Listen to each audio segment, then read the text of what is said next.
Hi friends, welcome back to my channel.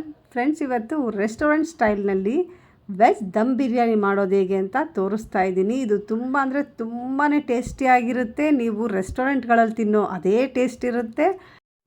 ತುಂಬ ಕಡಿಮೆ ಮಸಾಲೆಗಳನ್ನು ಬಳಸಿ ತುಂಬಾ ರುಚಿಯಾಗಿ ಮಾಡೋದು ಹೇಗೆ ಅಂತ ತೋರಿಸ್ತಾ ಇದ್ದೀನಿ. ವಿಡಿಯೋನ ಕೊನೆವರೆಗೂ ಸ್ಕಿಪ್ ಮಾಡಿದೆ ನೋಡಿ. ಬನ್ನಿ ಮಾಡೋ ವಿಧಾನ ಹೇಗೆ ಅಂತ ನೋಡೋಣ. ಮೊದಲಿಗೆ ದಮ್ ಬಿರಿಯಾನಿ ಮಾಡೋದಕ್ಕೆ ಮ್ಯಾರಿನೇಟ್ ಮಾಡೋದಕ್ಕೋಸ್ಕರ ಒಂದು ಬೌಲ್ಗೆ ಅರ್ಧ ಕಪ್ಪಷ್ಟು ಮೊಸರು, 1 tea spoon red chilli powder, 1/4 tea spoon ಅರಿಶಿನ, ಅರ್ಧ ಟೀ ಸ್ಪೂನಷ್ಟು ಗರಂ ಮಸಾಲ, 1 ಟೀ ಸ್ಪೂನ್ ಧನಿಯಾ ಪೌಡರ್, ಹಾಗೆ ಒಂದು ದೊಡ್ಡ ಸ್ಪೂನಷ್ಟು ಬಿರಿಯಾನಿ ಮಸಾಲ ಹಾಕ್ಕೊಳ್ತಾ ಇದ್ದೀನಿ. ನೀವು ಬೇಕಿದ್ದರೆ ಚಿಕನ್ ಮಸಾಲ ಪೌಡರ್ನ ಕೂಡ ಸೇರಿಸ್ಕೋಬೋದು. ಹಾಕಿದ ನಂತರ ಅದನ್ನು ಮಿಕ್ಸ್ ಮಾಡ್ಕೊಳ್ಳೋಣ. ನಂತರ 1 ಟೀ ಸ್ಪೂನಷ್ಟು ಜಿಂಜರ್ ಗಾರ್ಲಿಕ್ ಪೇಸ್ಟನ್ನು ಹಾಕ್ಕೊಳ್ತಾ ಇದ್ದೀನಿ.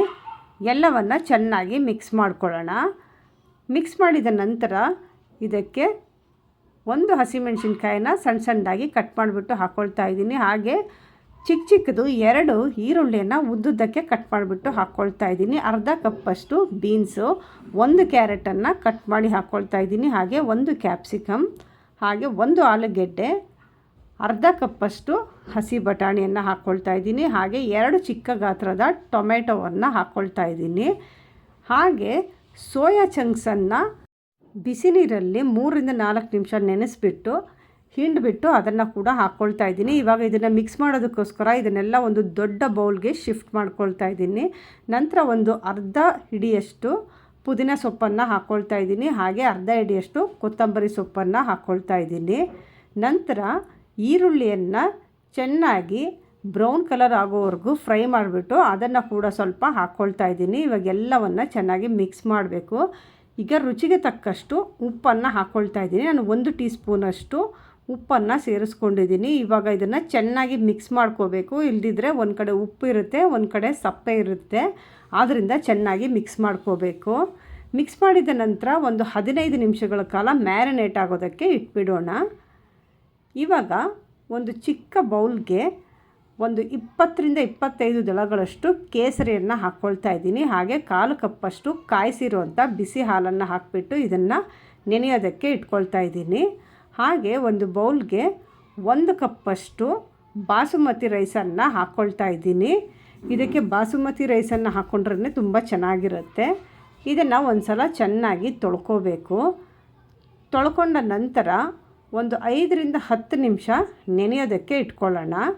ನಂತರ ಇವಾಗ ಅನ್ನ ಮಾಡೋದಕ್ಕೋಸ್ಕರ ಸ್ಟವ್ ಮೇಲೆ ಬಿಸಿ ನೀರನ್ನು ಕಾಯೋದಕ್ಕೆ ಇಟ್ಕೊಂಡಿದ್ದೀನಿ. ನಾನು ಸುಮಾರು 4 ಗ್ಲಾಸಷ್ಟು ನೀರನ್ನು ಕಾಯೋದಕ್ಕೆ ಇಟ್ಕೊಂಡಿದ್ದೀನಿ. ನೀರು ಚೆನ್ನಾಗಿ ಕುದೀತಾ ಇದೆ. ಇವಾಗ ನಾವು ನೆನೆಸಿಟ್ಕೊಂಡಂಥ ಬಾಸುಮತಿ ಅಕ್ಕಿಯನ್ನು ಇದಕ್ಕೆ ಹಾಕ್ಕೊಳ್ತಾ ಇದ್ದೀನಿ. ಹಾಗೆ 1 ಟೀ ಸ್ಪೂನಷ್ಟು ಉಪ್ಪನ್ನು ಹಾಕ್ಕೊಳ್ತಾ ಇದ್ದೀನಿ. ಉಪ್ಪನ್ನು ಸೇರಿಸಿದ ನಂತರ 2 ಪಲಾವ್ ಎಲೆಗಳನ್ನು ಹಾಕ್ಕೊಳ್ತಾ ಇದ್ದೀನಿ. ಹಾಕಿದ ನಂತರ ಒಂದು ಸಲ ಮಿಕ್ಸ್ ಮಾಡಿ ಇದನ್ನು 80% ಕುಕ್ ಆಗೋದಕ್ಕೆ ಬಿಡಬೇಕು. ಪೂರ್ತಿ ನುಣ್ಣಗೆ ಬೇಯಿಸೋದಕ್ಕೆ ಹೋಗಬಾರ್ದು. ಇದು 4ರಿಂದ 5 ನಿಮಿಷಕ್ಕೆಲ್ಲ ಬೆಂದೋಗ್ಬಿಡುತ್ತೆ ನೋಡಿ. ಆಗಲೇ ಇದು 80% ಬೆಂದಿದೆ. ಇವಾಗ ಫ್ಲೇಮ್ನ ಆಫ್ ಮಾಡ್ಕೊಂಡು ಬಿಡೋಣ. ಇವಾಗ ಇದನ್ನು ಒಂದು ಸ್ಟ್ರೈನರ್ಗೆ ಹಾಕ್ಕೊಳ್ಳೋಣ. ಸ್ಟ್ರೈನರ್ಗೆ ಹಾಕಿಬಿಟ್ಟು ಇದನ್ನು ಸ್ವಲ್ಪ ತಣ್ಣಗಾಗೋದಕ್ಕೆ ಬಿಡೋಣ. ನಂತರ ಇವಾಗ ಒಂದು ಕಡಾಯಿಯನ್ನು ಇಟ್ಕೊಂಡಿದ್ದೀನಿ. ಅದಕ್ಕೆ 3 ಟೀ ಸ್ಪೂನಷ್ಟು ತುಪ್ಪವನ್ನು ಹಾಕ್ಕೊಳ್ತಾ ಇದ್ದೀನಿ. ನಂತರ 1 ಟೇಬಲ್ ಸ್ಪೂನಷ್ಟು ಎಣ್ಣೆಯನ್ನು ಕೂಡ ಹಾಕ್ಕೊಳ್ತಾ ಇದ್ದೀನಿ. ನೀವು ಬಟರ್ ಕೂಡ ಯೂಸ್ ಮಾಡ್ಬೋದು, ಚೆನ್ನಾಗಿರುತ್ತೆ. ಈ ಎಣ್ಣೆ ಕಾದ ನಂತರ ಇವಾಗ ನಾವು ಮ್ಯಾರಿನೇಟ್ ಮಾಡ್ಕೊಂಡಂಥ ತರಕಾರಿಯನ್ನು ಇದಕ್ಕೆ ಹಾಕ್ಕೊಳ್ತಾ ಇದ್ದೀನಿ. 3ರಿಂದ 4 ನಿಮಿಷ ಮೀಡಿಯಮ್ ಫ್ಲೇಮಲ್ಲಿ ಚೆನ್ನಾಗಿ ಫ್ರೈ ಮಾಡ್ಕೋಬೇಕಾಗತ್ತೆ. ಫ್ರೈ ಆದ ನಂತರ ಲಿಡ್ ಕ್ಲೋಸ್ ಮಾಡಿ 8ರಿಂದ 10 ನಿಮಿಷ ತರಕಾರಿಯನ್ನು ಬೇಯೋದಕ್ಕೆ ಬಿಡಬೇಕು. ಈಗ 8ರಿಂದ 10 ನಿಮಿಷಗಳ ಕಾಲ ತರಕಾರಿ ಬೆಂದಿದೆ. ಸುಮಾರು 80% ಅಷ್ಟು ಚೆನ್ನಾಗಿ ಬೆಂದಿದೆ. ಇಷ್ಟು ಬೆಂದರೆ ಸಾಕು. ಇವಾಗ ಈ ಬೇಯಿಸ್ಕೊಂಡಂಥ ತರಕಾರಿಯನ್ನು ಅರ್ಧ ಭಾಗದಷ್ಟು ತೆಗೆದು ಸಪ್ರೇಟಾಗಿ ಒಂದು ಬೌಲ್ಗೆ ಹಾಕಿ ಇಟ್ಕೋಬೇಕು. ಉಳಿದಿದ್ದನ್ನು ಈ ರೀತಿ ನೀಟಾಗಿ ಎಲ್ಲ ಕಡೆ ಸ್ಪ್ರೆಡ್ ಮಾಡ್ಕೋಬೇಕು. ಒಂದೇ ಸಮ ಸ್ಪ್ರೆಡ್ ಮಾಡ್ಕೋಬೇಕು. ನಂತರ ಅದರ ಮೇಲೆ ನಾವು ಬೇಯಿಸಿಟ್ಕೊಂಡಂಥ ಅನ್ನವನ್ನು ಒಂದು ಲೇಯರ್ ನೀಟಾಗಿ ಎಲ್ಲ ಕಡೆ ಸ್ಪ್ರೆಡ್ ಮಾಡ್ಕೋಬೇಕು. ನೋಡಿ, ಈ ರೀತಿ ಒಂದು ಲೇಯರ್ ಪೂರ್ತಿ ನೀಟಾಗಿ ಸ್ಪ್ರೆಡ್ ಮಾಡ್ಕೋಬೇಕು. ಅನ್ನ ನೋಡಿ ಎಷ್ಟು ಚೆನ್ನಾಗಿ ಉದುರುದ್ರಾಗಿ ಆಗಿದೆ ಅಂತ. ಇದೇ ರೀತಿ ಇರಬೇಕು. ನೀವು ಜಾಸ್ತಿ ಏನಾದರೂ ಬೇಯಿಸ್ಕೊಂಡ್ಬಿಟ್ರೆ ಅನ್ನ ಮುದ್ದೆ ಮುದ್ದೆ ಆಗಿಬಿಡುತ್ತೆ, ಆವಾಗ ಚೆನ್ನಾಗಿ ಬರೋದಿಲ್ಲ. ಆದ್ದರಿಂದ 80% ಬೇಯಿಸ್ಕೋಬೇಕು. ಈಗ ಒಂದು ಲೇಯರ್ ಅನ್ನವನ್ನು ಹಾಕಿದ ನಂತರ ಉಳಿದಂಥ ತರಕಾರಿಗಳನ್ನು ಕೂಡ ಇನ್ನೊಂದು ಲೇಯರ್ ಅದೇ ರೀತಿ ಪೂರ್ತಿಯಾಗಿ ಹರಡ್ಕೋಬೇಕು. ನೋಡಿ, ಎಲ್ಲ ಕಡೆ ತರಕಾರಿಯನ್ನು ಹರಡ್ಕೋಬೇಕಾಗತ್ತೆ. ಈ ರೀತಿ ಹಾಕ್ಕೊಂಡ ನಂತರ ಉಳಿದಂಥ ಅನ್ನವನ್ನು ಕೂಡ ಇದ್ರ ಮೇಲೆ ಪೂರ್ತಿಯಾಗಿ ಹರಡ್ಕೋಬೇಕು. ಉಳಿದ ಎಲ್ಲ ಅನ್ನವನ್ನು ಪೂರ್ತಿಯಾಗಿ ಇದ್ರ ಮೇಲೆ ಹರಡ್ಕೊಂಡು ಬಿಡಬೇಕು.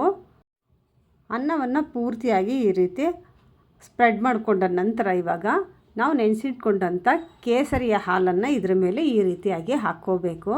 ನಂತರ ಅದ್ರ ಮೇಲೆ ನಾವು ಫ್ರೈ ಮಾಡಿಟ್ಕೊಂಡಂಥ ಇನ್ನೂ ಉಳಿದಂಥ ಈರುಳ್ಳಿಯನ್ನು ಈ ರೀತಿಯಾಗಿ ಇದ್ರ ಮೇಲೆ ಸ್ಪ್ರೆಡ್ ಮಾಡ್ಕೋಬೇಕು.